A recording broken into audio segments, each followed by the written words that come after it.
Hey y'all, welcome to another episode of Doula Pregnancy Journey. I'm Sakira.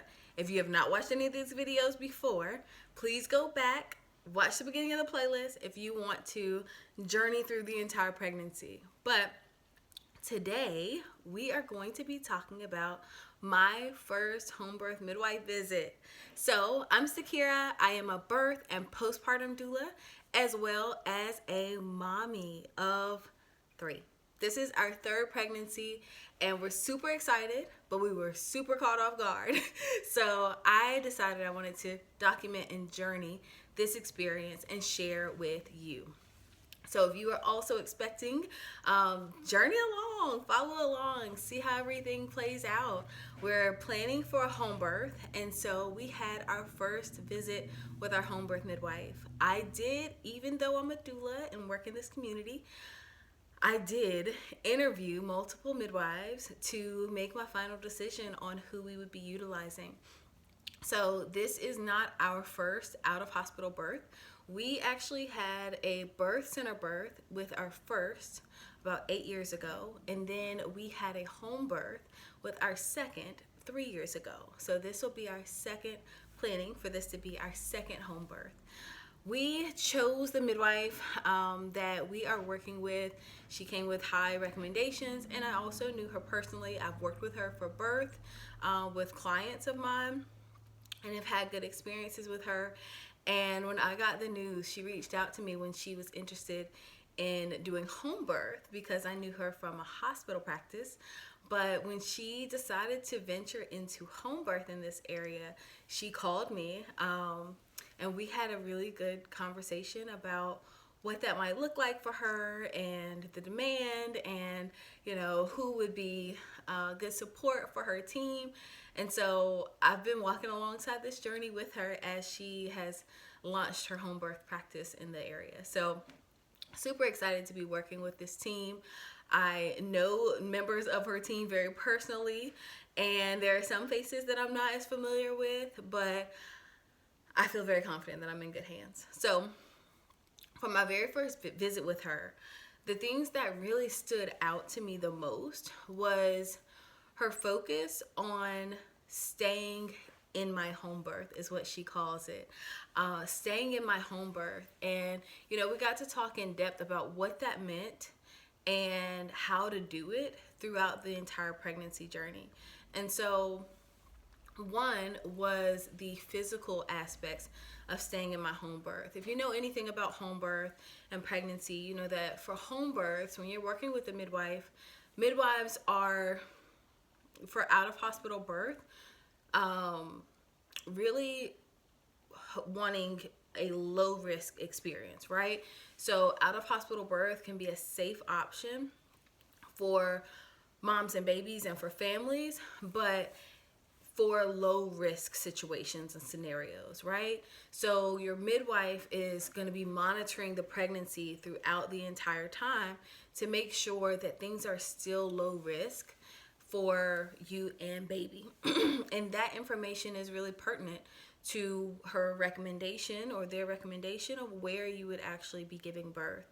So when working with a midwife, and there's a few different types of midwives. There can be a traditional midwife that you're working with. You can be working with a certified professional midwife or CPM, or you could be working with a nurse midwife. A certified nurse midwife is also known as a CNM. So for the purposes of my home birth, we are working with a certified nurse midwife. And within North Carolina, the certified nurse midwives are the midwives who legally practice home birth in the state.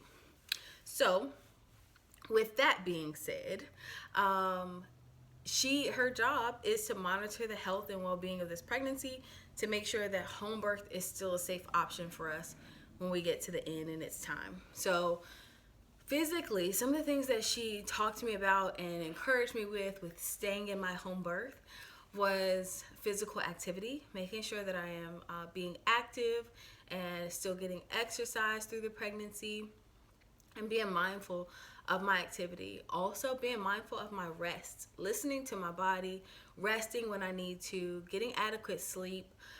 She asked a question that was really funny that my husband and I almost had a disagreement about, but She asked if my sleep was interrupted.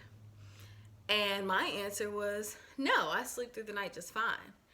And my husband's answer was, no, you don't. You have the kids in your bed. Like, the kids are in the bed, waking you up at all times of the night. Your sleep is interrupted. And it was really funny. You know, it goes into why I tell clients always take someone with you to your prenatal visits, because they may have a different viewpoint or remember something that you might forget. My understanding of her question was really about sleep insomnia that I know can plague people during pregnancy. That can be a big issue, is sleep insomnia. Oh, I can't sleep, or I'm waking up a bunch of times and I can't get back to sleep, things like that. And I have experienced times in my pregnancy where I'm waking up in the middle of the night, usually to go to the bathroom.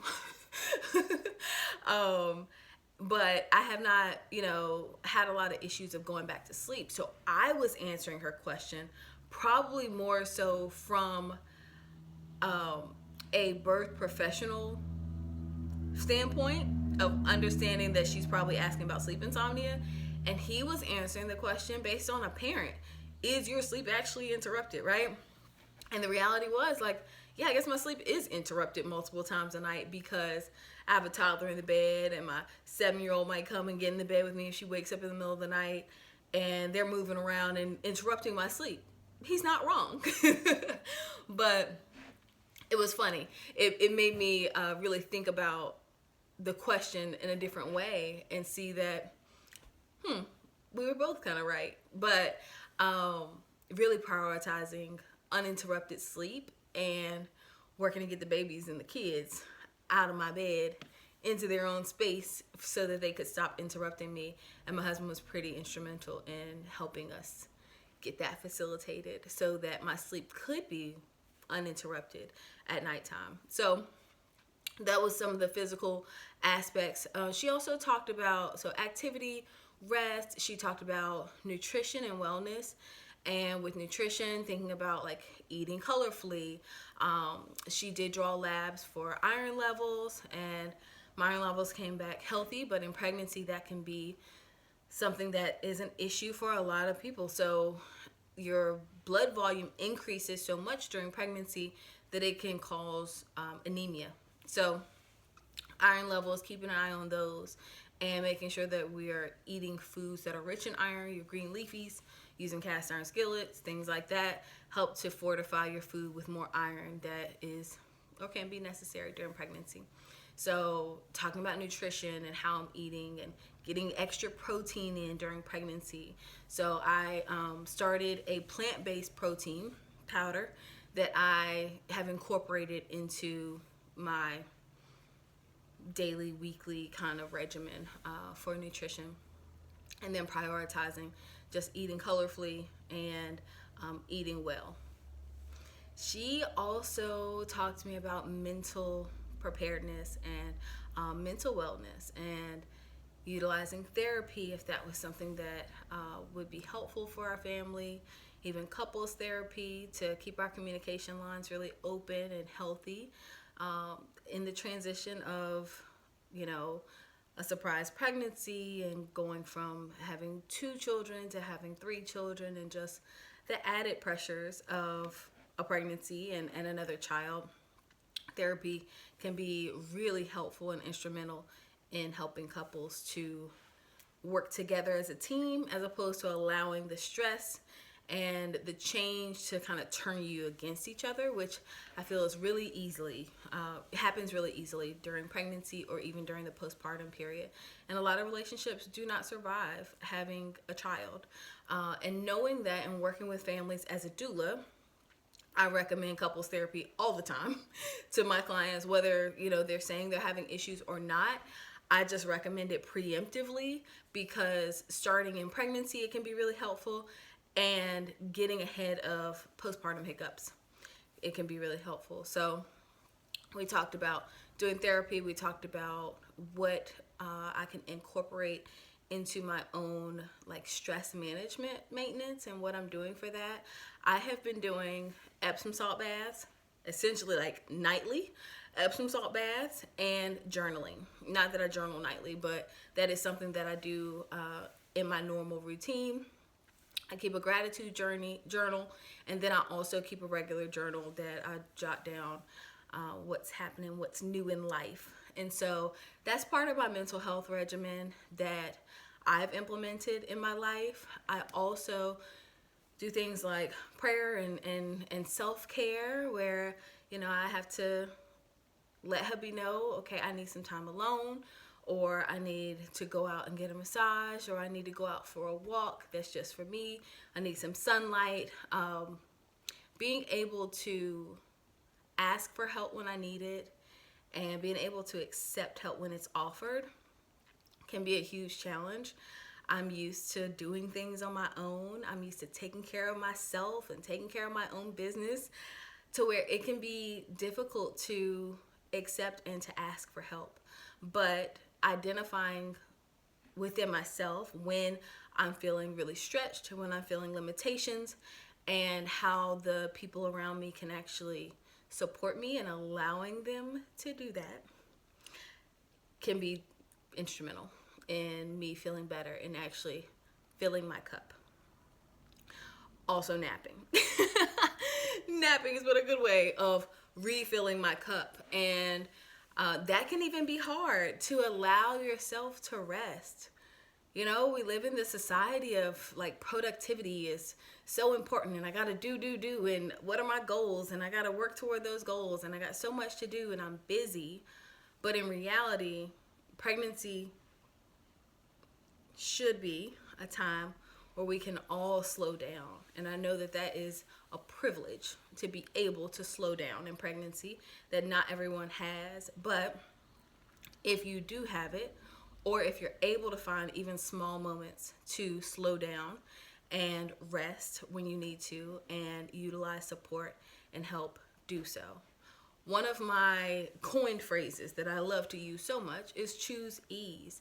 And it really came from a time where I identified that some of the pressure that I was feeling, I was putting on myself with really high expectations of what I wanted to accomplish, and how helpful it is for me to like look at what I actually am trying to do, or what I'm trying to accomplish, and figure out how I can choose an easier path for myself. One of the things that I've implemented in this pregnancy that's helped me to choose ease, it's been a big choose ease, is grocery delivery. I started doing that early in this pregnancy, ordering my groceries and not taking a toddler into the grocery store and wrangling him around while I try to make groceries has been a huge choose ease for me.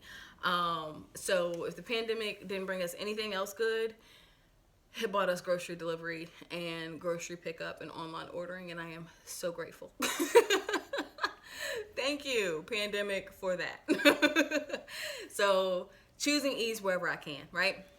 And then the third thing that she really talked to me about and talked to us about was preparation, starting to get prepared for birth. And at this visit, I'm maybe 10 weeks pregnant.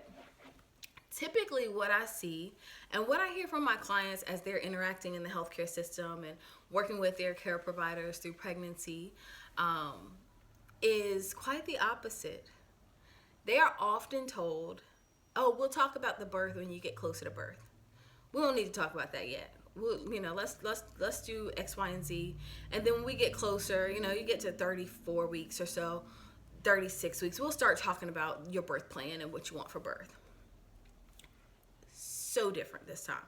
So different with this care provider, with this midwife who is helping me plan and prepare for a home birth. She sent me a childbirth education link to an online childbirth education class to start taking at 10 weeks pregnant.